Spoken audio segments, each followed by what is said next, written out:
नमस्कार. मोहोळ शहरामध्ये सुरू असलेल्या नगर परिषद निवडणुकीच्या संदर्भातून मी मोहोळ शहरातील शहरवासियांना, मतदार बंधू भगिनींना एक नम्र आवाहन करू इच्छितो की गेली 8 दिवस मोहोळ शहरामध्ये प्रचाराच्या फेऱ्या सर्वच आघाड्याकडून पक्षाकडून पूर्ण झाल्या. आव्हान प्रत्याव्हान आणि आरोप प्रत्यारोप झाले. मी प्रामुख्यानं सांगू इच्छितो की 2011-12मध्ये माझ्या पत्नी सारिका क्षीरसागर या सरपंच असताना मी मोहोळ शहरामध्ये अतिशय चांगल्या दर्जाची कामं करण्याचा प्रयत्न केला. शहरातील नागरिकांना वेळोवेळी सर्व सुविधा देण्याचा प्रयत्न केला. ज्यावेळी काय नैसर्गिक आपत्ती आली, उदाहरणार्थ दुष्काळ पडला असेल, तर संपूर्ण दुष्काळ संपेपर्यंत 17 टँकरने 17 वॉर्ड्समध्ये प्रति टँकर 5 खेपाप्रमाणे जवळपास 80-90 पाण्याचे टँकर देण्याचा प्रयत्न केला.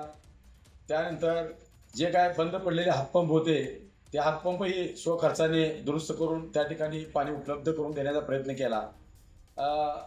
तसं तर ग्रामपंचायतला निधी असा तुटपुंज असतो, तरी देखील मी तेवढ्या कमीत कमी निधीमध्ये सुद्धा चांगल्या प्रतीचे रस्ते, जे की 13 वर्षांनंतर आज आपल्याला अण्णाभाऊ साठे नगरमध्ये केलेले रस्ते असतील, त्यानंतर बुद्ध विहार परिसरामध्ये आंबेडकर भारतरत्न डॉक्टर बाबासाहेब आंबेडकर नगरमध्ये केलेले रस्ते असतील, किंवा आपले ग्रामदैवत नागनाथ महाराज आहेत, त्या नागनाथ गल्लीमध्ये केलेले काही रस्ते असतील, खरकटाच्या आसपास केलेले काही रस्ते असतील.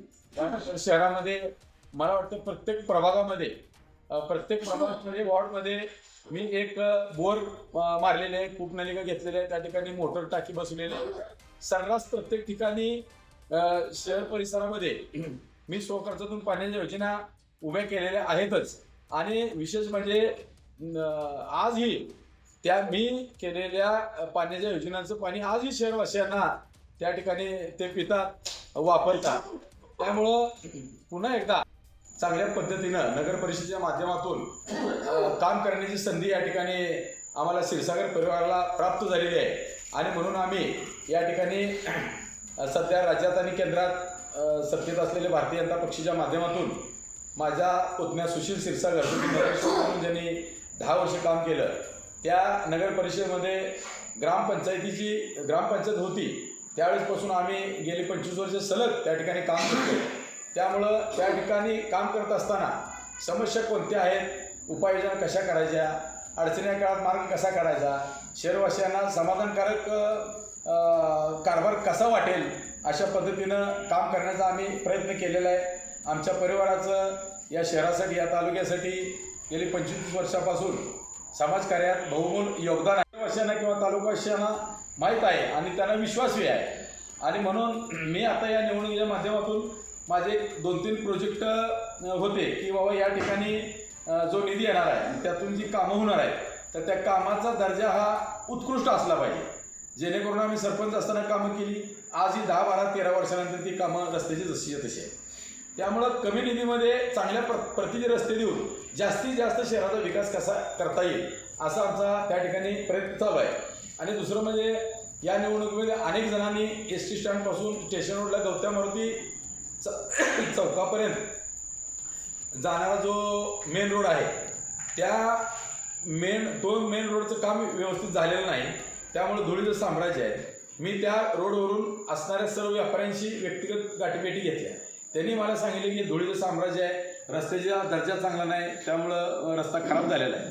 तर काल ज्यावेळेस पालकमंत्री या ठिकाणी उमेदवारांच्या किंवा कार्यकर्त्यांच्या भेटीसाठी शहरामध्ये इथं आले होते घरी आमच्या, त्यावेळेस सर्वांसमोर मी पालकमंत्री महोदयांना विनंती केली की जो मेन रस्ता आहे, शहराची रहदारी वाढलेली आहे, लोकसंख्या वाढलेली आहे, तालुक्यातून या ठिकाणी दररोज ग्रामीण भागातून येणाऱ्यांचं प्रमाण जास्त आहे. त्यामुळं नॅशनल हायवे BSNLचं कार्यालय किंवा स्मशानभूमी आहे, तर त्या स्मशानभूमीपासून काकड्याच्या पारापर्यंत आणि तिथून नागनाथ मंदिर आणि नागनाथ मंदिरापासून पुढं लहुजी नगर, म्हणजे थोडक्यात आपण म्हणतो की जिथे बाजार भरतो आपला, त्या ठिकाणपर्यंत एक आम्हाला मोठा आणि चांगल्या दर्जाचा तुम्ही 24 मीटरचा रस्ता दिला आणि कळसेनगरमधून येणारं जे ड्रेनेजचं पाणी आहे ते कळसेनगरमधून येणारं ड्रेनेजचं पाणी, राम मंदिराच्या आसपासचं पाणी, नागनाथ गल्लीचं पाणी, हे सर्व पाणी सांडस कोपऱ्यापर्यंत त्या ठिकाणी गेलं पाहिजे, जेणेकरून तो जो ओढा आहे तो ओढा आज गटार म्हणून आपण त्या ओढ्याकडे बघतो. एवढं पावित्र्य आहे त्या ठिकाणी, मंदिर आहेत, मस्जिद आहेत, अनेक धार्मिक स्थळं आहेत. असं असताना त्या ठिकाणी गटारगंगा झालेली आहे. मग हे पाणी संपूर्ण ड्रेनेजचं पाणी जर सांडस कोपऱ्याला नेऊन सोडलं आणि हा 24 मीटरचा रस्ता केला तर खऱ्या अर्थानं या शहरात या ठिकाणी मुस्लिम समाजाचे दिलेले आहेत. मग लोक आम्हाला म्हणतात की तुम्ही 5 मुस्लिम समाजाचे उमेदवार दिले आणि चांगल्या पद्धतीनं एक सोशल इंजिनिअरिंगचा प्रयोग केला. तसं तर सर्व समाजातले उमेदवार या ठिकाणी आपण जास्तीत जास्त देण्याचा प्रयत्न केलेला आहे. परंतु विशेषतः 5 आपण मुस्लिम लोकसंख्या किंवा वोटिंग जास्त असल्यामुळं आपण त्यांना त्या पद्धतीनं न्याय देण्याचा प्रयत्न केलेला आहे. मी ज्यावेळेस 2014 साली विधानसभेला उभारलो होतो त्यावेळेस जवळपास या शहरातून मला 3,000 3,500चा लीड या ठिकाणी मला मिळाला होता. मी भारतीय जनता पार्टीच्या माध्यमातून उभा होतो. त्यावेळी देखील मला सर्व जाती धर्माच्या लोकांसह विशेष म्हणजे मुस्लिम धर्मीयांनी मला खूप त्या ठिकाणी मदत केली होती आणि अनेक वेळा आम्ही 20-25 वर्ष या शहराचं तालुक्याचं राजकारण करत असताना आम्हाला जातीची बंधनं कधीच आली नाहीत. सर्व जाती धर्माच्या लोकांनी आमच्या पाठीशी उभं राहण्याचा प्रयत्न केलेला आहे. त्याच पद्धतीनं याही निवडणुकीमध्ये सर्व जरी भारतीय जनता पार्टीचा या ठिकाणी पक्ष असला तरीसुद्धा या शहरामध्ये कधी आम्हाला म्हणजे असं जाती धर्माचा मतांचा अडथळा कधी निर्माण झाला नाही. कारण आमचे सर्व समाजाचे सलोख्याचे संबंध आहेत आणि आत्तापर्यंत आम्ही विकास हे ध्येय ठेवून चांगल्या दर्जाचा विकास कसा करता येईल, प्रामाणिकपणे कसं काम करता येईल. उदाहरणार्थ कोरोनाच्या काळामध्ये एवढी परिस्थिती गंभीर असताना आम्ही या ठिकाणी दररोज 1,000 लोकांसाठी जोपर्यंत कोरोनाचा पिरियड होता तोपर्यंत अगदी 2 टायमाचं जेवण देण्याचा प्रयत्न केला. क्वारंटाईन सेंटरमध्ये त्या ठिकाणी मी स्वतः प्राणाची बाजी लावून लढलो. त्या ठिकाणी रुग्णांना अंडी पोच करणं, त्या ठिकाणी सॅनिटायझर पोच करणं, त्या ठिकाणी चहा त्यांना देणं किंवा त्या रुग्णांना कुटुंबातल्या लोकांनी आणून सोडलेलं त्यांच्याकडं कुटुंबातला कुठलाही सदस्य त्या ठिकाणी नसताना अगदी त्यांना आधार देण्याचं कामसुद्धा आम्ही त्या ठिकाणी जीवाची बाजी लावून केलेलं आहे. आणि म्हणून कुठलंही संकट आलं तर आज क्षीरसागर परिवार या जनतेशी त्यांनी नाळ तोडू दिली नाही आणि हा जनतेबरोबर क्षीरसागर परिवार राहिलेला आहे. म्हणून याही निवडणुकीत मला पूर्ण विश्वास आहे की गौतम मारुती चौक असेल, चाटे गल्ली असेल या किंवा साडेवाडी गल्ली असेल या भागात जाणारे लोक त्या रस्त्याचा वापर करतील आणि मेन रस्त्यावर येणारा लोड कमी होईल. आणि मेन रस्ता जर चांगल्या दर्जाचा केला तर त्या ठिकाणी शहरवासियांना खऱ्या अर्थानं अगदी पार्किंगचा प्रॉब्लेम येणार नाही, रहदारीचा प्रॉब्लेम, दळणवळणाचा प्रॉब्लेम येणार नाही. आणि दुसरी गोष्ट म्हणजे कॅनलवरून आता रस्ते केलेले आहेत. साधारण नेताजी प्रशाला असेल, इंदिरा कन्या प्रशाला असेल त्या ठिकाणी जाणारे जवळपास 5,000 ते 10,000 विद्यार्थी आहेत. तर कॅनलवरून रस्ते केलेले आहेत. तर त्या रस्त्याला जे काही घाण कचरा लोक त्या कॅनलमध्ये टाकतात ते चांगल्या पद्धतीनं आपण जर त्याचं नियोजन केलं, कचरा टाकणं बंद केलं, लोकांना थोडं प्रबोधन केलं किंवा कचऱ्याच्या ज्या सिस्टीम्स आहेत त्या सिस्टीम्स थोड्या आपण चांगल्या पद्धतीनं अपग्रेड केल्या तर ह्या अडचणी येणार नाहीत. आणि म्हणून मी शहरवासियांना आवाहन करतो की या ठिकाणी चांगल्या प्रतीची कामं व्हावी, स्वच्छ पाणी पिण्यासाठी मिळावं, विकास कामाचा दर्जा चांगला आपल्याला सुधारता यावा, कचऱ्याचं व्यवस्थापन चांगलं व्हावं, लाईटचं स्ट्रीट लाईटचं व्यवस्थापन चांगलं व्हावं, स्ट्रीट लाईट वाढीव भागात वाढीव स्ट्रीट लाईट बसवण्यात याव्या, अशा प्रकारचा विकास या ठिकाणी करण्यासाठी आणि कटाक्षानं हा चांगल्या दर्जाचा व्हावा म्हणून प्रयत्न करण्यासाठी आपण भारतीय जनता पार्टीच्या नगराध्यक्षपदाचे उमेदवार सौ शीतल सुशील क्षीरसागर यांच्या पाठीशी खंबीरपणे उभा राहून त्यांच्याबरोबर ज्या 10 प्रभागामध्ये उभं राहिलेले सर्वच भारतीय जनता पार्टीचे चांगले उमेदवार आहेत त्यांच्या पाठीशी खंबीरपणे उभा राहून आपण या ठिकाणी सत्ता प्रस्थापित करून शहराचा विकास करून घ्यावा. आता मला या ठिकाणी वाटतं की हे शहर हे